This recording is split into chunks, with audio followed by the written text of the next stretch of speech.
Now, I know it's not a shock to you. Housing has become quite unaffordable for a lot of people.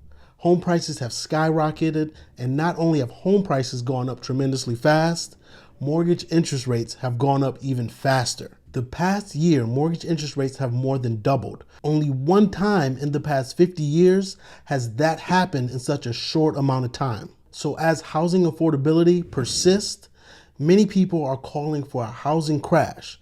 And while I would like to see home prices come down, I am not quite sure that that's going to happen. And I definitely don't think it's going to happen by the end of 2022. But let's jump into this article where they're talking about how home prices, or the headline says home prices are to reduce a lot, even if there isn't a recession. Buckle up, home prices are expected to fall by a lot, even if there isn't a recession. Real quick, before we jump into the article, I am Sir Ashley. I am a realtor and investor here in the greater Charlotte area. So if you're interested in buying or selling or investing in either Carolinas, please reach out to my team and I. We are here to help. And if you're interested in personal finance or the housing market, you've come to the right place. Be sure to hit that like button and feel free to subscribe to the channel if you gain any value from this video. Now let's jump into the article. The Federal Reserve has completely upended the housing market, taking it from a turbocharge to a rapid deceleration. Now I'm sure you've heard the news. Home sales have fallen off completely. And I told you, if you go back to some of my other videos, I told you that a housing crash was coming in transactions, meaning less people buying and less people selling. But I did not think there would be a housing crash in terms of pricing.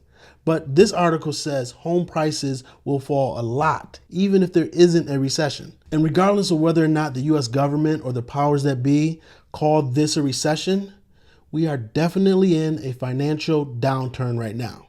But let's jump into the article. The article talks about the Fed and how their actions as far as raising rates is impacting every sector of the economy. It's impacting the stock market, and it's also impacting the housing market. And the actions of the Fed is causing mortgage interest rates to rise more than anticipated, causing home buyers to slam on the brakes.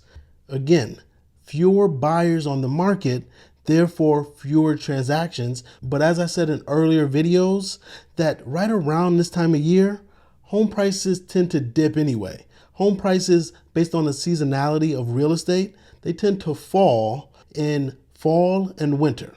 So that doesn't really surprise me. But now the question is, how far will they drop? Jerome Powell even told us that the red hot housing market will likely have to go through a correction, as home prices were going up at an unsustainably fast level. And I agree with that. I said home prices and appreciation has been crazy the past 2 years. I believe home appreciation should be comfortably around 2 to 4%. But the 15 and 20% year-on-year price appreciation we've seen for the past 2.5 years has been absolutely crazy. The Fed is determined to cool inflation, and they're willing to throw housing under a bus to do so. That is quite the phrase, and I chuckled when I read it. And there's no doubt that the Fed's actions are causing the deceleration of home prices. And some fear that the Fed's actions are going to be too much for the housing market to withstand, meaning they think that there may be a housing crash in the near future because of the Fed raising rates. But I see it another way, and I'll get into that later. Let's go on with this article. Buckle up, home prices are expected to fall because buyers simply cannot afford the giant price tag plus the highest mortgage rate in 15 years. Now, this man, Mark Zandi from Moody's Analytics, is very, very bearish regarding the housing market. He is painting it with a broad brush, and I think he is very incorrect in doing so. But let's see what he has to say. He says there's going to be a coast-to-coast downturn in the housing market. It's going to be brutal, says Zandi. No one or no part of the market is immune.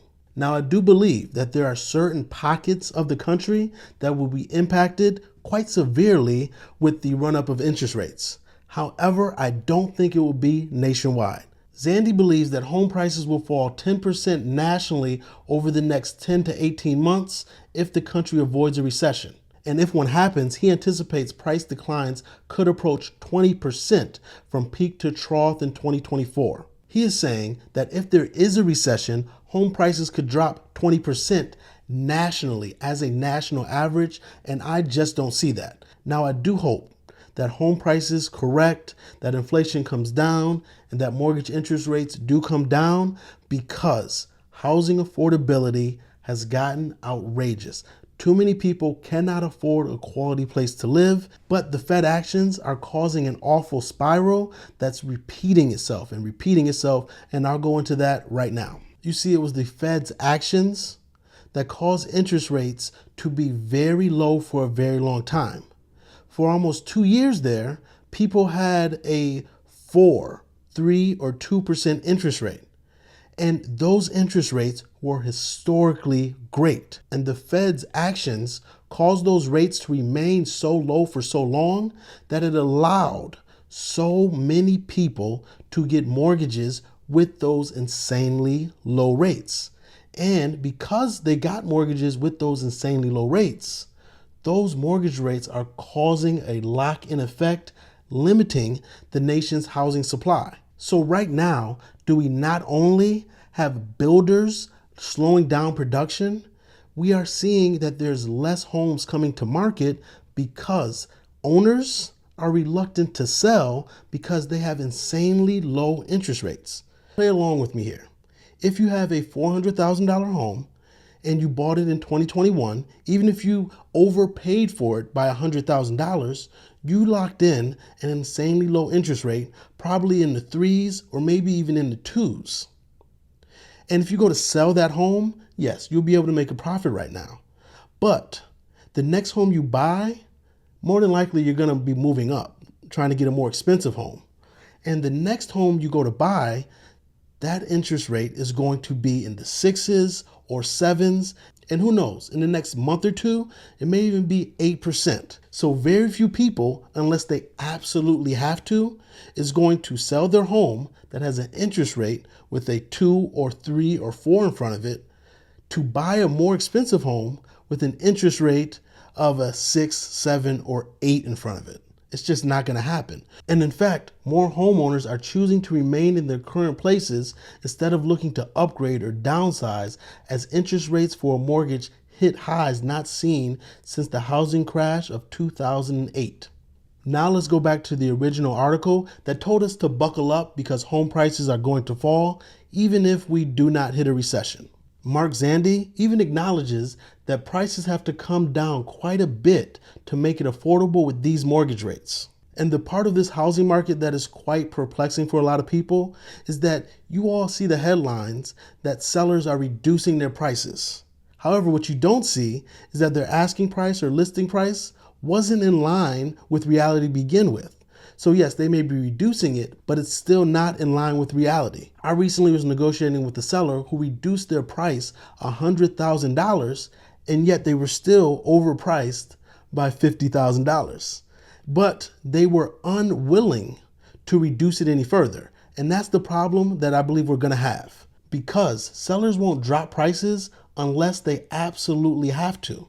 And what I've seen is that once sellers put their house on the market for this insane price, this wish price that they're hoping to get, if they do not get it, they are willing to just sit on the market, let days on market build up. And then if they ultimately do not get what their bottom line is, not saying what reality is, but their bottom line that they made up in their head, if they don't get that price, they're just going to pull their home off the market. And that's going to cause there to be even less inventory. You see, existing home sales, which exclude new construction, went down almost 20% in August compared to this time last year. And Zandi even points out that right now it makes less sense to buy a home. Home prices are high, mortgage rates are high, and there is no inventory. Now people are worried about losing their jobs. So to everyone out there, I have a hypothetical for you. Yes, interest rates have gone up, and it caused buyers to bow out of the market and caused there to be less demand for houses for sale. But at the same time, less homes mean less supply is hitting the market. So if demand comes down and supply comes down, we're still in the same predicament where you have a set number of buyers going after a limited number of homes. And when you have that, it's still going to cause prices to increase. But question I have for everyone is, all of those people that are deciding not to buy, what are they going to do right now? They're going to rent. And that's causing more people, more demand on the rental market, especially single family homes. I believe that the rental rates for single family homes here in America will go up because there will be more people competing for that product. Now let's go back to the article, because I hear tons of people talking about, well, what about foreclosures? That's going to bring a lot of supply to the market. Well, the article says don't expect another wave of foreclosures. And it goes on to say that just 1% of realtors worked with a client going through foreclosures or short sale in the last month. And when you compare those numbers to March of 2009, 49% of realtors had worked with a client going through the foreclosure or short sale process. You see, there's been so much home appreciation in the past 2.5 years that anybody behind on mortgage payments can sell their home the traditional way if they choose to. We are truly in very interesting times regarding this housing market. Be sure to subscribe to the channel so you can be kept abreast of the housing news and know exactly what's happening and how you can position yourself to move forward in the coming months and years ahead. After this video, be sure to check out one of these two videos. I'm Sir Ashley. Talk to you soon.